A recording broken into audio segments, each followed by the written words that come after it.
What's up, guys? It's a nice dreary day. I am not off work. I just have a later shift today. So, heading to my other gym close to my house. And, yeah, feeling really good. Slept great. Ate a good meal. Actually, had time to eat a good meal before I get to the gym today. And, gonna do some push. So,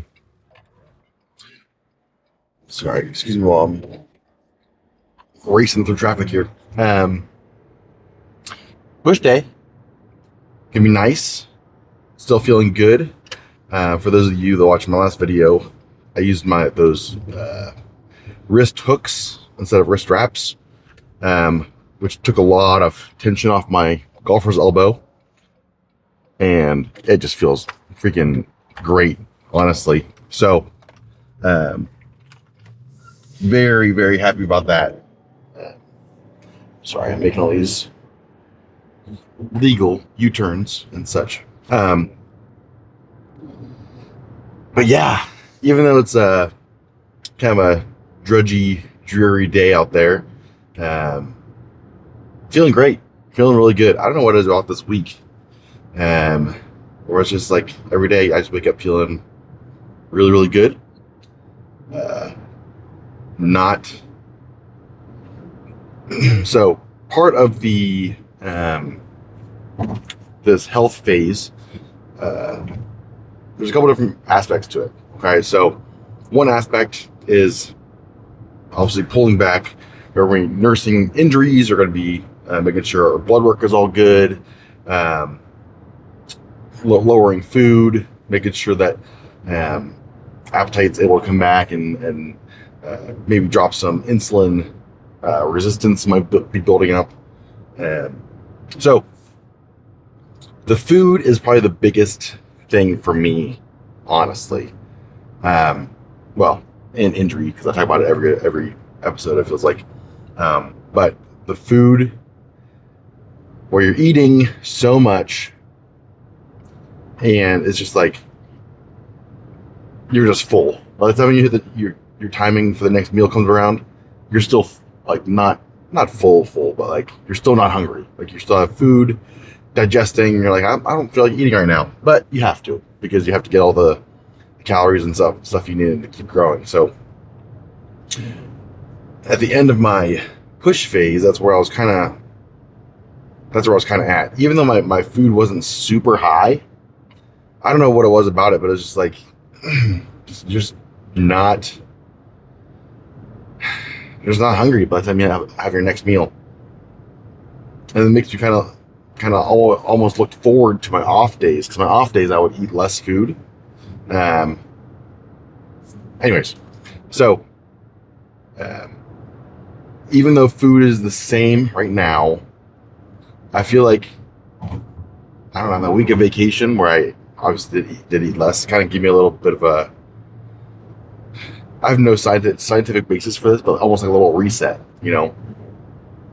You're just feeling really good after that. Not only well rested, but I feel like your digestion's better. It feels like you're not as full all the time. And so that was kind of my first 5 days of this health phase, you could say. So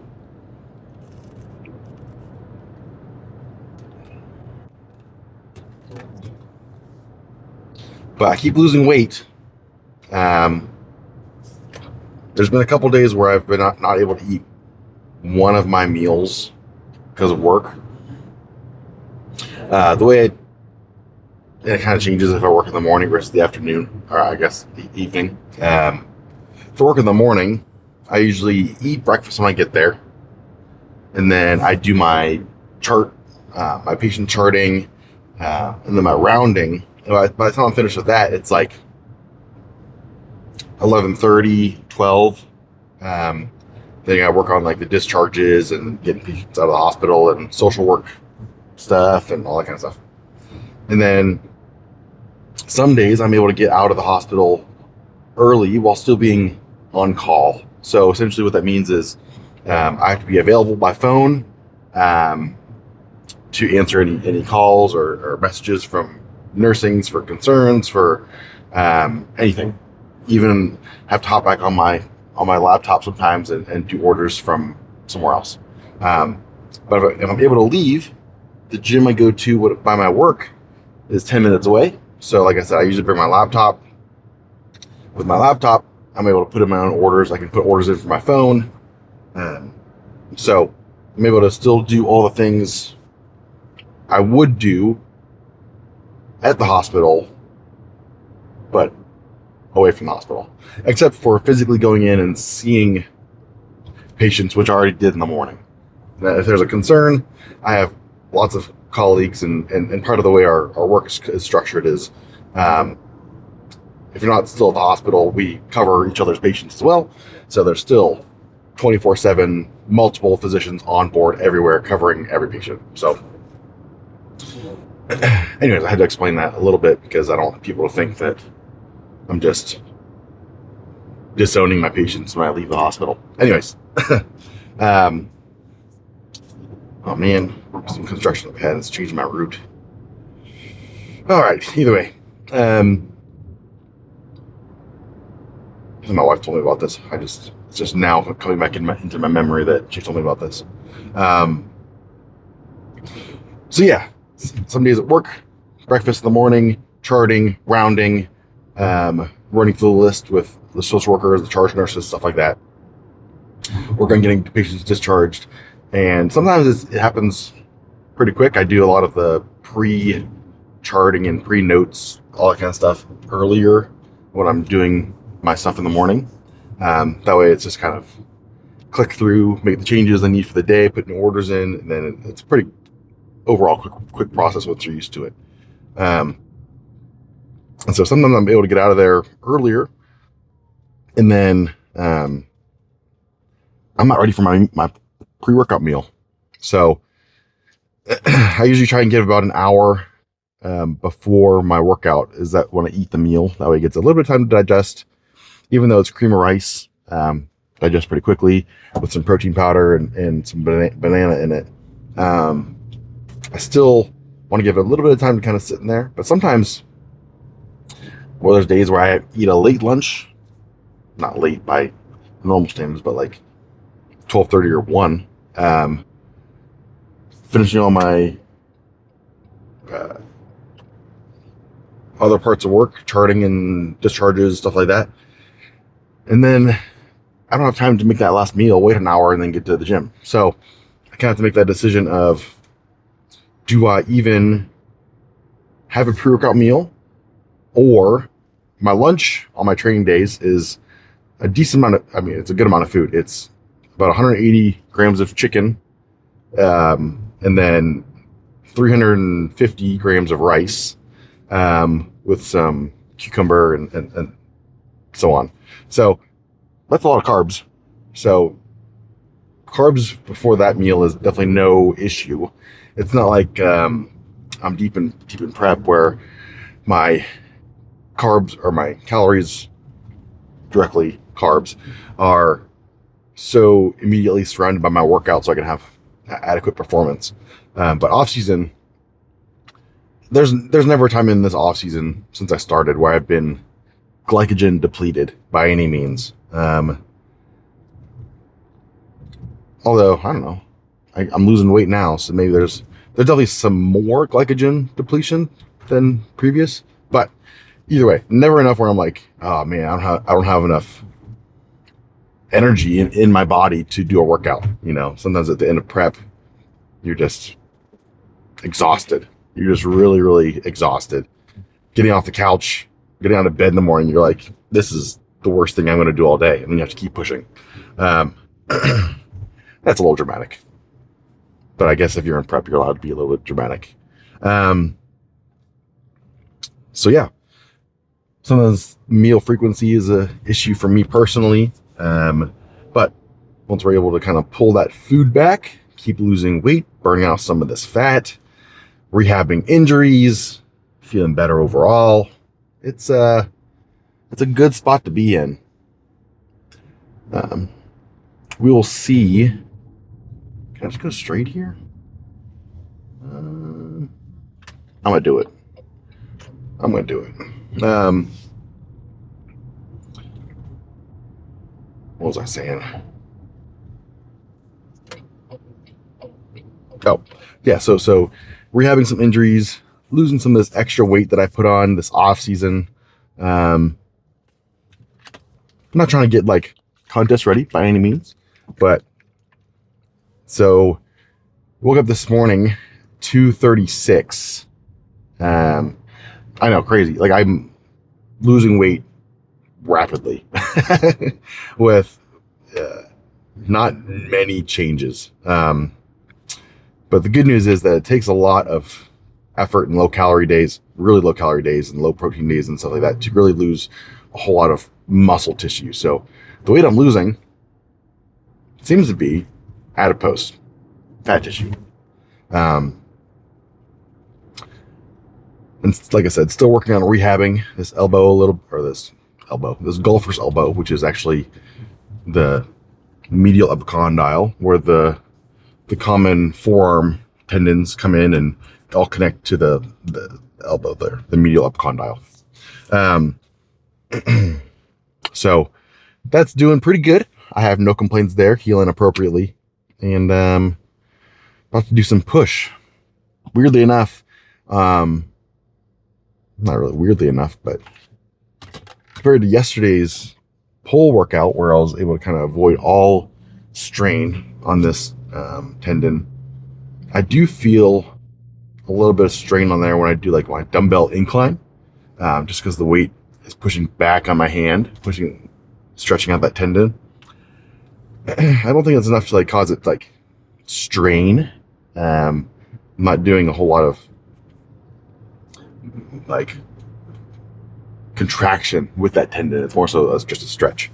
But who knows? Maybe I'll feel it more today than yesterday. But that doesn't mean I'm going to not do it. Just kind of means something to look out for, and hopefully, in a few more weeks, I won't even notice it at all because it'll be gone. That's the dream. Otherwise, I've been really blessed with no other injuries anywhere else. So, I had a little bit of like tibial, or not tibial. I'm touching my knee inside tibial. Patellar tendonitis and whatnot. My answer to treat those things is just proper warm-ups. That's really all tendonitis. All tendonitis is you really just requires proper warm-up to get that nice stretch in there beforehand, get it warm. There's nothing really worse for a tendon than just hopping right into some heavy weight without any warm-up, just because it's already inflamed, and now you're just like jumping in with all this other tension and stress on it. But that's all I really got today. I'll definitely be talking a lot more.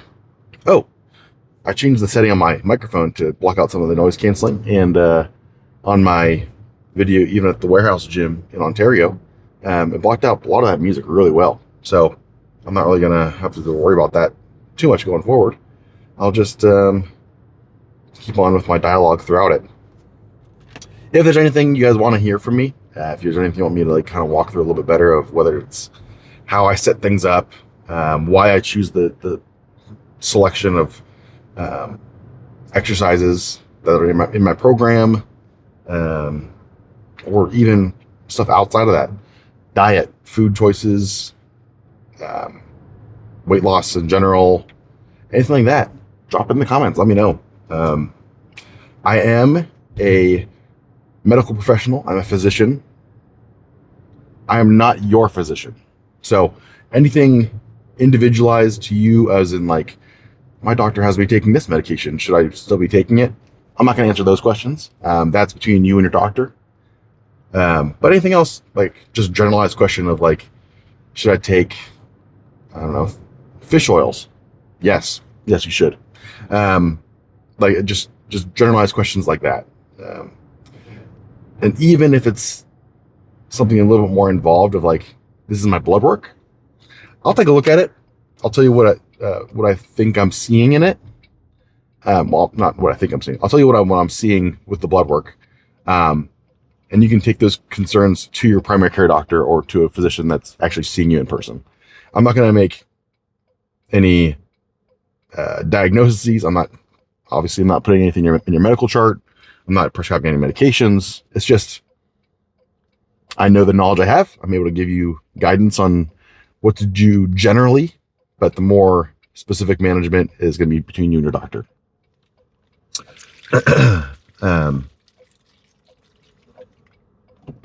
Yeah, it's a pretty cool.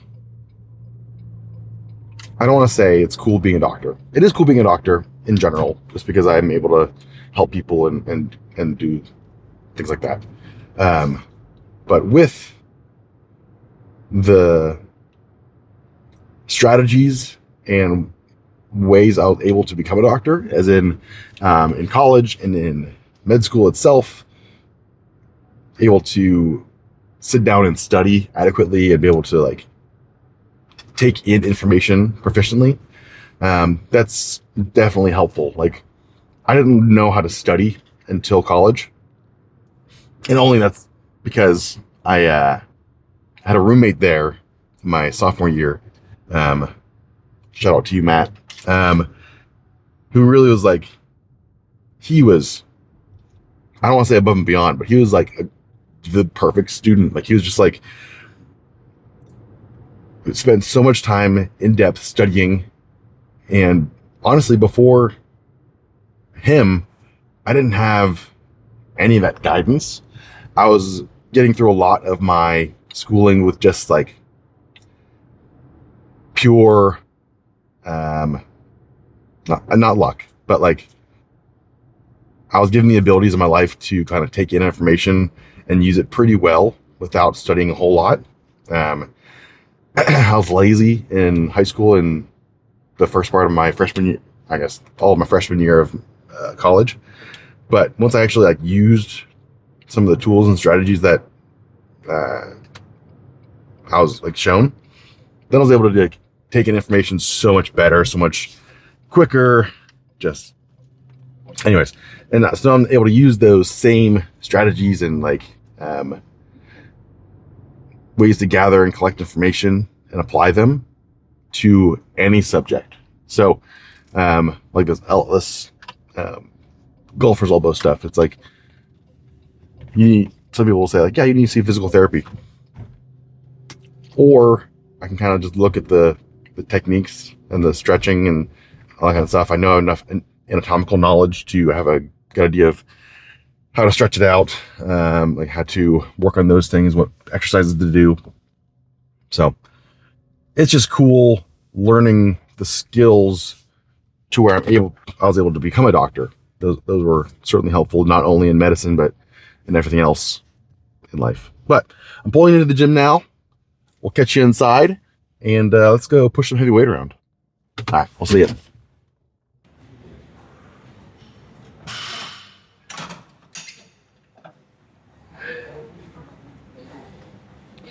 Usually start with, of course, the machine lateral raise, but it's taken right now. Well, it's not right now. Like on this machine, it was taken. Just opened up though, but it's all right. We'll just finish up with this.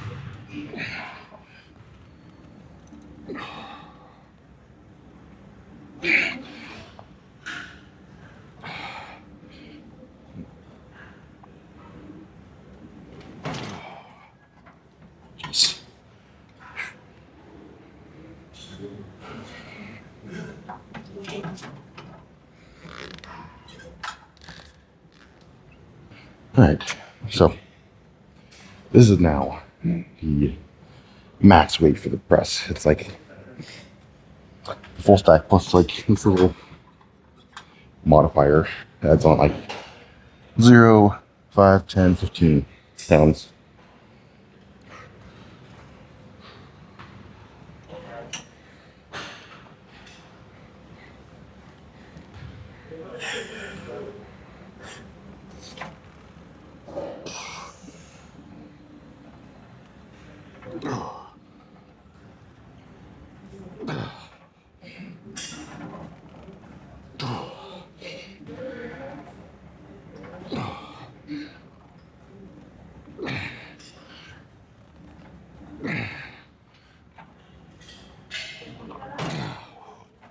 Don't. It's all good. I don't want them getting us confused.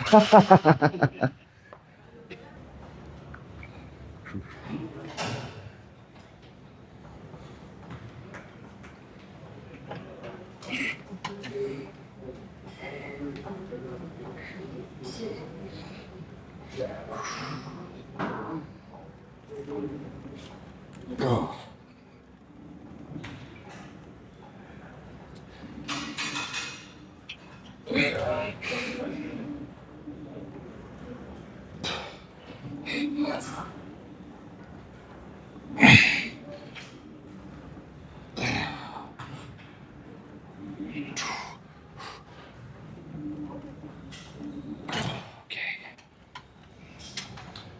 So I'll hop on some delts while it's open.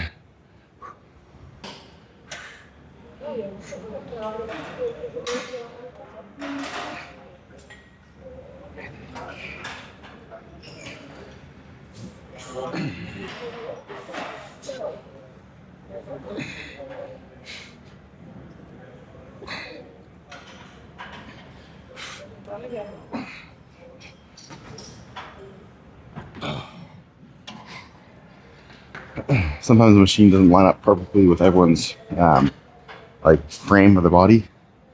What we want to try to focus on is lining up the joints with where the point of rotation is on that machine. So, like my shoulder here lines up pretty well with the part of the machine that actually does the rotation. But if it didn't, it was a little bit farther out or farther in or whatnot, it might just be worth doing single arm rather than not getting the full range of motion and full tension on the machine or on your muscle if you're doing them both together. So try and play around with it. If the machine fits you pretty good without any alterations, perfect. If not, make a slight change. I have to do one arm at a time versus two arms. So that's my little tip for this one.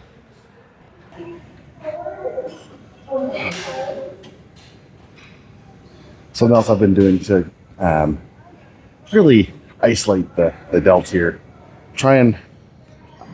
I've not been grabbing the handles. I feel like when you grab the handles, you're, I don't know, getting a little bit, your lat involved as well. Trying to push out because you're creating a little, like holding the handle, kind of pulling it out a little bit. It feels like it activates my lats a little bit. So just keep your arms straight down for me.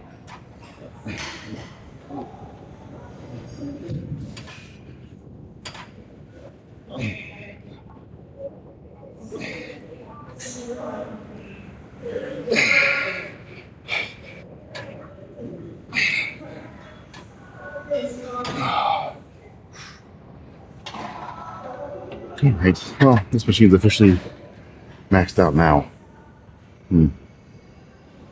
Alright, after this, I'm gonna hit up the maybe some pec deck and some dumbbell incline. So let's just finish up this real quick.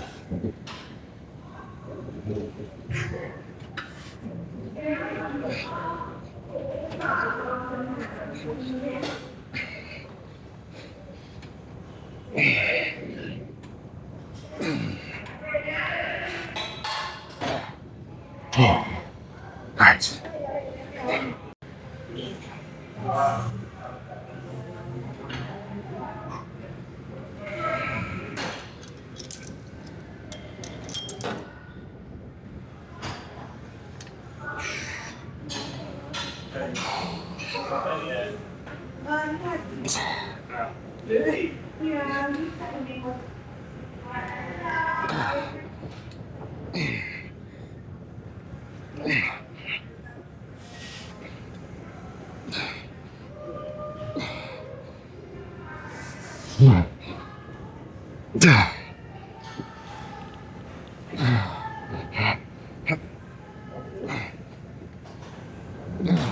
Jeez.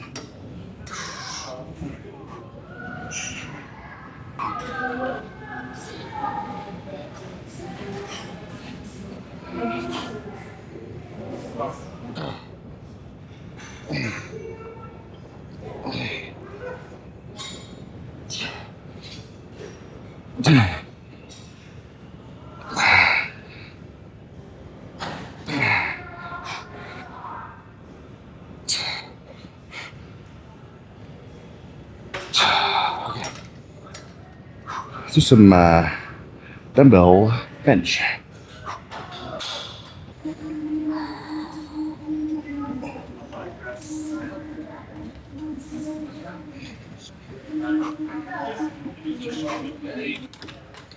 Don't even have my headphones today, so we'll see.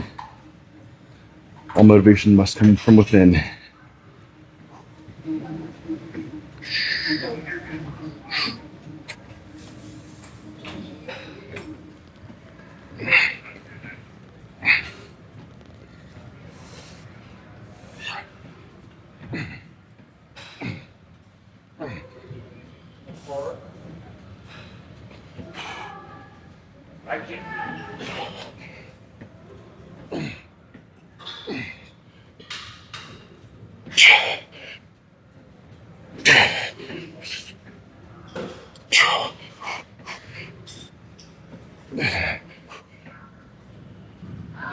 Okay.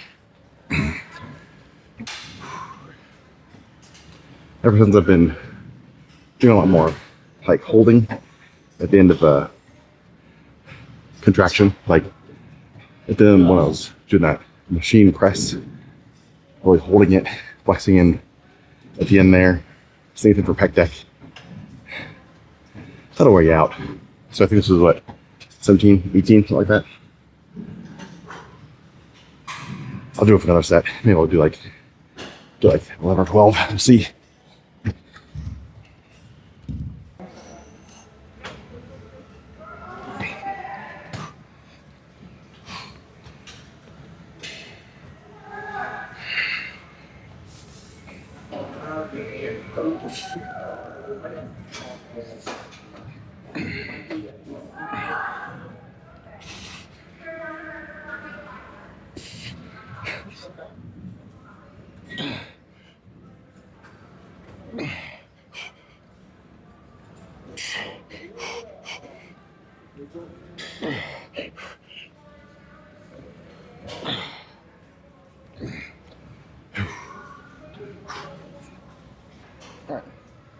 Good enough, laid up this last set here.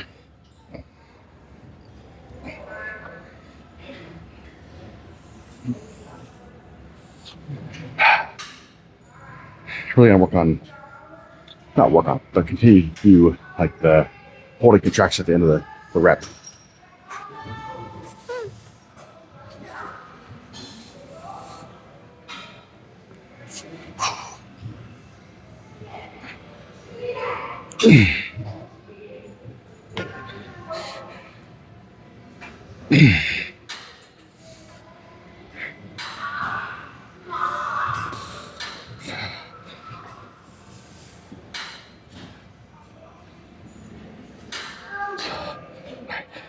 Rep it out.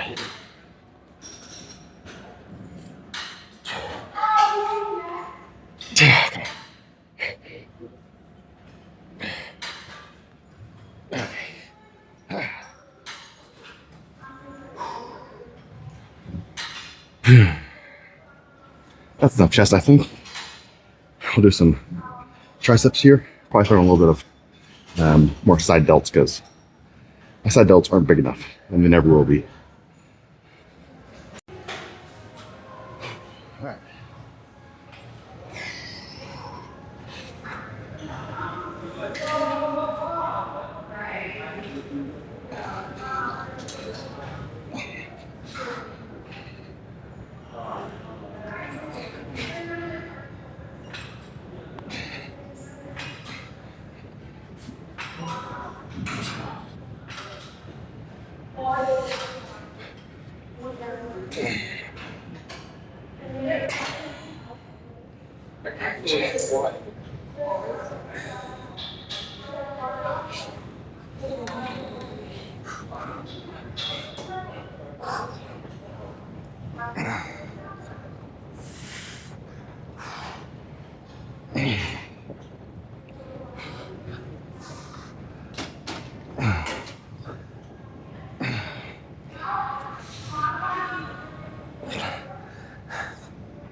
All right, I'm gonna rush through these last little couple sets. I did a set while we were in between the last video and this one. So I gotta get home, go pick my kids up from their summer camp.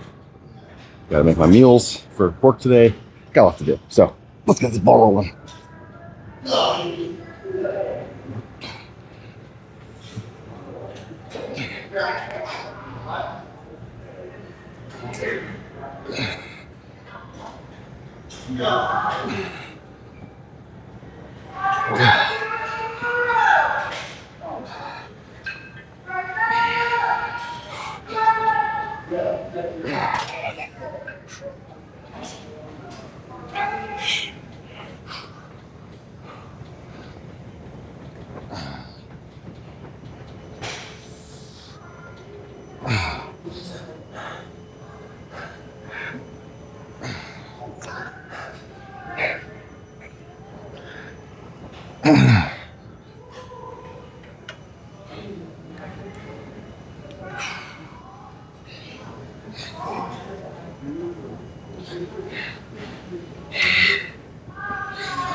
All right, guys.